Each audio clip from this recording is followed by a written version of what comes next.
নমস্কাৰ বন্ধু বান্ধৱীসকল, আজি মই আপোনালোকৰ লগত আলোচনা কৰিম নিমখৰ 5টা চমৎকাৰী গুণ আৰু উপায়ৰ সম্বন্ধে। গতিকে ইয়াৰ বিষয়ে সবিশেষ জানিবলৈ হ'লে আহক প্ৰথমে ভিডিঅ'টি আৰম্ভ কৰি লওঁ।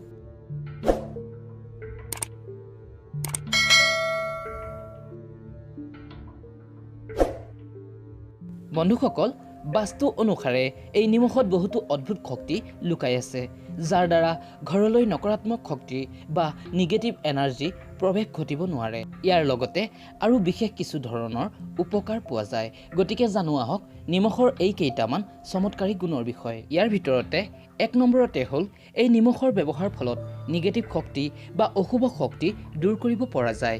ইয়াক প্ৰয়োগ কৰি নজৰ দোষ দূৰ কৰিবও পাৰি। পৰিয়ালৰ কোনো সদস্যৰ ওপৰত যদি নজৰ দোষ লাগে তেন্তে এমুঠি নিমখ সেই ব্যক্তিজনৰ ওপৰত 3বাৰ ঘূৰাই বাহিৰত পেলাই দিলে বা পানীত পেলাই দিলে এই নজৰ দোষ দূৰ হয়। 2 নম্বৰতে ঘৰৰ পৰা বাস্তু দোষ দূৰ কৰিবলৈ হ'লে এটি চিচাৰৰ বাটিত নিমখ ভৰাই বাথৰুম আৰু টয়লেট এই দুয়োটা স্থানতে ৰাখিব পাৰে। এই চিচাৰ আৰু নিমখ এই দুয়োটাৰে সম্বন্ধ ৰাহুৰ লগত আছে আৰু সেইবাবেই এই নিগেটিভ এনাৰ্জিক দূৰ কৰিব পাৰে। 3 নম্বৰতে অলপ গোটা নিমখ যদি এখন কাপোৰত বান্ধি ঘৰৰ মেইন গেটত ওলোমাই ৰাখে তেন্তে বেয়া শক্তি ঘৰলৈ প্ৰৱেশ ঘটিব নোৱাৰে। ব্যৱসায়ত প্ৰগতিৰ বাবে কাৰ্যস্থলৰ মুখ্য দুৱাৰত বা লকাৰত যদি ওলোমাই ৰাখে তেন্তে শুভ ফল প্ৰাপ্তি হয় আৰু লক্ষ্মী স্থায়ীভাৱে বসতি হয়।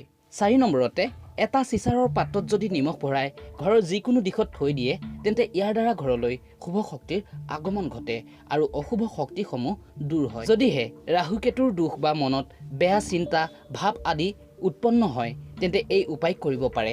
বিশেষকৈ 15 দিনৰ মূৰে মূৰে এই উপায়টি আপুনি কৰিব পাৰে। 5 নম্বৰতে ঘৰ মোচা সময়ত সেই পানীত অলপ নিমখ মিলাই সেই পানীৰে ঘৰ মুচিলে ইয়াৰ দ্বাৰা আপোনাৰ ঘৰৰ সকলো সমস্যাই দূৰ হ'ব, ধন বৃদ্ধিটো সাহায্য কৰে। 6 নম্বৰতে ৰাতি পূব দিশত পানী ৰাখি সেই পানীত অলপ নিমখ মিলাই সেই পানীৰে হাত ভৰি ধুলে শান্তি লাভ কৰিব পাৰি, ভালকৈ টোপনি আহে, ৰাহু আৰু কেতুৰ অমংগল প্ৰভাৱ নষ্ট হয়, লগতে বেয়া স্বপ্ন দেখাৰ পৰা হাত সাৰিব পাৰি।